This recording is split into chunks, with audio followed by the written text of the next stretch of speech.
പറഞ്ഞു രാജ്ഭവന്റെ സ്റ്റാഫോ മറ്റെന്തുകൊണ്ട് ഈ ചിത്രം നേരത്തെ ഈ പരിപാടി നിമിഷം അറിയിച്ചില്ല, കുട്ടികളുടെ പരിപാടിയാണ്, സർക്കാർ പരിപാടിയാണ് അല്ലെ, അവിടെ ഇങ്ങനെ അറിയിക്കണ്ടേ ഷെഡ്യൂളൊക്കെ വരുമ്പോൾ? ഒന്നും അറിയിച്ചില്ല. ഇല്ല, അതാണ്ടത് നടത്തുന്ന പരിപാടികളിൽ ഈ ചിത്രം ഉണ്ടാവില്ല എന്ന് രാജ്ഭവൻ നേരത്തെ പോവുകയായിരുന്നു. ഏതാ അതിലുണ്ടല്ലോ, അവര് ഒന്നും പറയുന്നില്ലല്ലോ. രണ്ടാമതുണ്ടോ? ഇല്ല.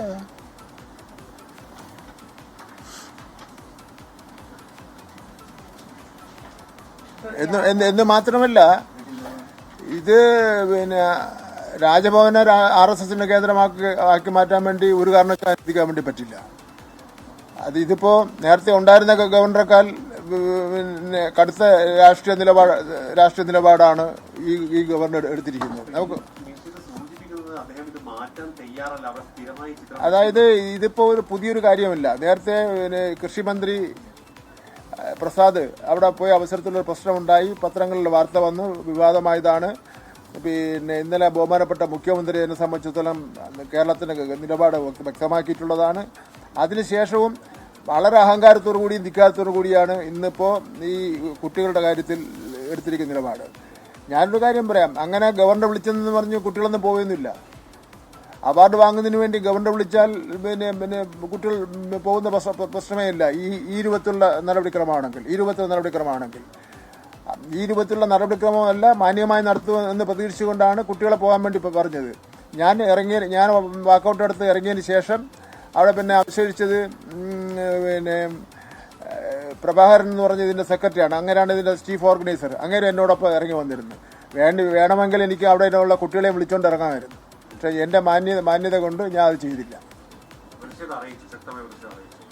പക്ഷേ അറിയിച്ചു. എനിക്ക് വേണമെങ്കിൽ അവിടെ ഇരുന്ന കുട്ടികളെല്ലാം വരാൻ പറഞ്ഞാൽ അവരെല്ലാവരും വരും. ഗവർണർ വിളിച്ചാൽ പിന്നെ കുട്ടികൾ അവിടെ ഇരിക്കുന്നില്ല. ഇത് കേരളമാണ്. കേരളത്തിൽ അവിടെ നിൽക്കുന്ന കുട്ടികൾ, അവിടെ വന്നിരിക്കുന്ന കുട്ടികളുടെ മുന്നിൽ എത്രമാത്രം വർഗീയതയാണ് പിന്നെ തിരികെ കയറ്റുന്നതിന് വേണ്ടി ഗവർണർ ശ്രമിച്ചത്. കുട്ടികളെല്ലാം ചെയ്യുന്നത് ചോദിക്കുകയല്ലേ, ഈ കുട്ടികളാരും കണ്ടിട്ടില്ല ഈ ഇങ്ങനെ ഒരു പിന്നെ പടത്തെ. ഭാരതാംബ എന്ന് പറഞ്ഞ ഒരു പടത്തെ കുട്ടികൾ കണ്ടിട്ടില്ല. അത് ഇനിയിപ്പോൾ പാഠപുസ്തകത്തിലൊക്കെ ആക്കുമായിരിക്കും ഭാരതാംബ.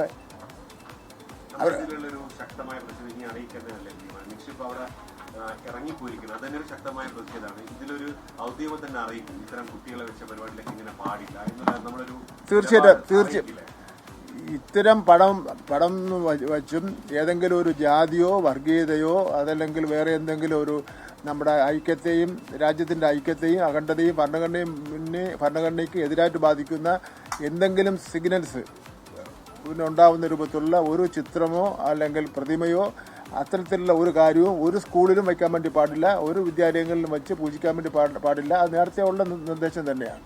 ഈ നിർദ്ദേശമല്ല. രാജ്ഭവനിൽ നടത്തുക എന്ന് പറയുന്നത് തന്നെ ഏകദേശം ഒരു അസാധ്യമായ രീതിയിലേക്കല്ലേ പോകുന്നത്. സർക്കാരിന് എങ്ങനെയാണ് ഇങ്ങനെ ഒരു സത്യപ്രതിജ്ഞ വരാം, ഇനി മറ്റുള്ള അവാർഡ് ദാനങ്ങൾ ഇതുപോലെ വരാം, ഇത് വേണ്ടി വന്നാൽ എന്ത് ചെയ്യും? അത് ഞങ്ങൾ അപ്പോഴും ആലോചിക്കും. അത് പിന്നെ രാജ്ഭവൻ എന്ന് പറയുന്നത് ഏതെങ്കിലും രാഷ്ട്രീയ പാർട്ടിയുടെ എന്നും പിന്നെ കുടുംബസ്വത്തോ കുത്തകയായിട്ട് വെച്ചുകൊണ്ടിരിക്കാൻ വേണ്ടി കഴിയുന്നതല്ലല്ലോ.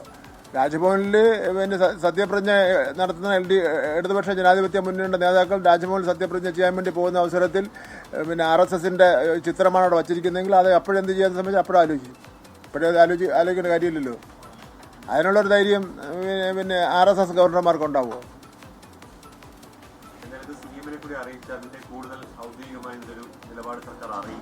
മുഖ്യമന്ത്രി ഇന്നലെ തന്നെ പറഞ്ഞില്ലല്ലോ അതിന്റെ കാര്യം. അല്ലാതെ ഇതൊരു അഹങ്കാരവും ധിക്കാരവും അല്ലേ കാണിച്ചുകൊണ്ടിരിക്കുന്നത്. ഒരിക്കലും ചെയ്യാൻ വേണ്ടി പാടുണ്ടോ? ഇവിടെ ഇങ്ങനെയാണെങ്കിൽ ഈ ഗവർണറെ ഏതെങ്കിലും പരിപാടിക്ക് എല്ലാം വിളിക്കുന്ന സ്ഥലത്തെല്ലാം പിന്നെ ഭാരതാംബയുടെ ചിത്രം ഉണ്ടാക്കണമല്ലോ. അവരെ നോട്ടീസിൽ പറയുമായിരിക്കും നിങ്ങൾ ഭാരതാംബയുടെ ചിത്രങ്ങൾ ഉണ്ടാക്കണം. അതൊന്നും കേരളത്തിൽ നടപ്പിലാക്കാൻ പറ്റില്ല.